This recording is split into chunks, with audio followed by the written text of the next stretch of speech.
We're going to have a little demonstration here about how to use the quick coupling system to put implements onto a walk-behind tractor. Sounds like a very basic thing, but sometimes it's not as intuitive as it could be. So, go through the procedure. Here's a BCS 853. We've got a 38-inch lawnmower here, which is kind of a ragged out, used old thing that we use around the shop here. And the first thing I'm going to do is something that is counterintuitive. I've got a mower, which is a front PTO implement. And I've got this tractor set up in the front implement mode, that is the front PTO mode, which means the tractor is going to push the implement, right? Well, I don't want to hook it up to the implement with it in this mode, because I've got no leverage advantage with the handlebars over the engine. So I'm going to pop these things out, the gear shift levers. Oh, whoop, wrong direction. I'm going to go ahead and bring this around.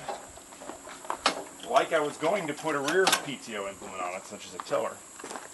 And now I can see what I'm doing with the quick coupling. I'm not on the opposite end of the machine. I can very easily counterbalance the engine with the handlebars rather than deadlifting the entire engine off the ground, 80 or 90 pounds. And I can stabilize the implement with my foot. So I'm going to come back on it like this. I can reach down essentially with the tractor by controlling the angle of the quick coupling with the handlebars. Bring it back and pop. I'm there. Now note I'm putting my foot against the implement to keep it in place, because this is an implement with wheels on it. Not all implements have wheels, but if you've got wheels, of course, when you try to pull the tractor onto it, the implement wants to roll away. But I'm here on this end of the tractor where I belong, so no problem.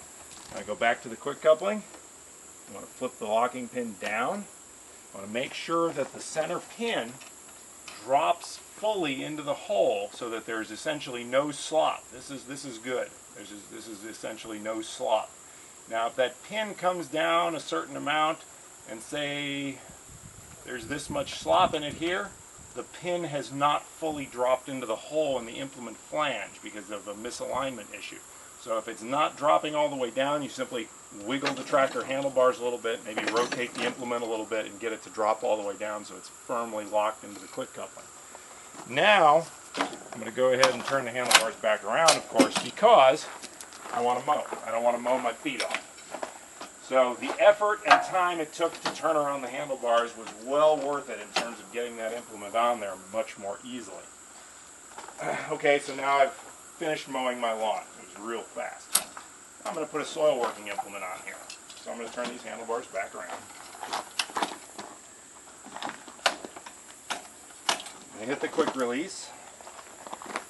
Note, if that quick coupling pin doesn't want to come up, if it's a little resistance to pulling it up, wiggle the handlebars a little to get it up. Now this one's working fine now, but sometimes the implement's in a little bit of a bind on that pin. And if you force this lever up, what will happen is, forcing the lever up will simply expand it, and it will pop off of the top of the quick coupling pin. This thing is just held on there. It's a spring clip, basically. The two ends of it simply meet in the middle through the hole in the quick coupling pin. Many people call us after they've knocked these things off and think there's something wrong with it, and it's not. All they've done is overpower the thing. So if it comes up easily, it's not going to pop off. So I'm going to do this up and down wiggle. Now you may have noticed that a little bit when I put it on. This is a tractor and implement with some wear on the quick coupling, so it's operating very smoothly because there's a little bit of slop here. On a brand new quick coupling set, that slop is there, but it's much less noticeable because the tolerances are tighter. But finding that little bit of play is very important, because where that thing has play in it, the quick coupling is not bearing weight. It's balanced basically over the fulcrum of the tractor, which is its axle. So right now the quick coupling will easily slide off. Now we'll go over to a soil working implement. We have a power harrow sitting here.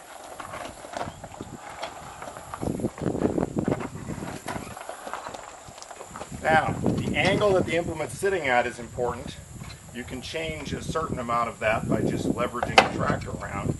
But the fact is, it has to be reasonably straight. So on here. Now on the harrow, I'm going to roll that back off for a second.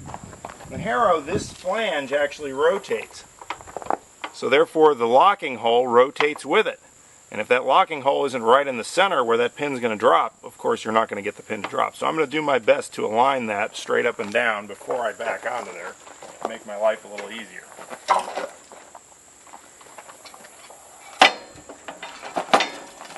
All the way up, drop the pin, rotate this, pin went down. We're good. Our harrow's locked on, we're ready to go.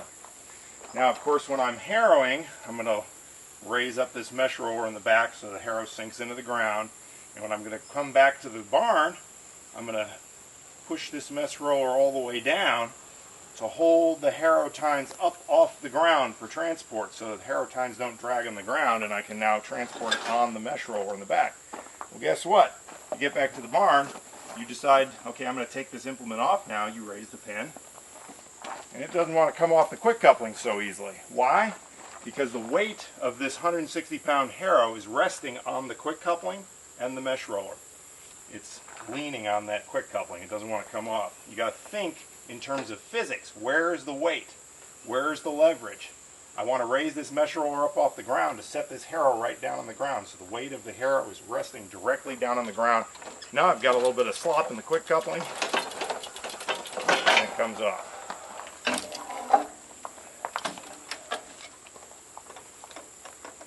Note, the harrow flanges need to be in there on their own. That's it. That concludes this segment on changing implements with a quick coupling.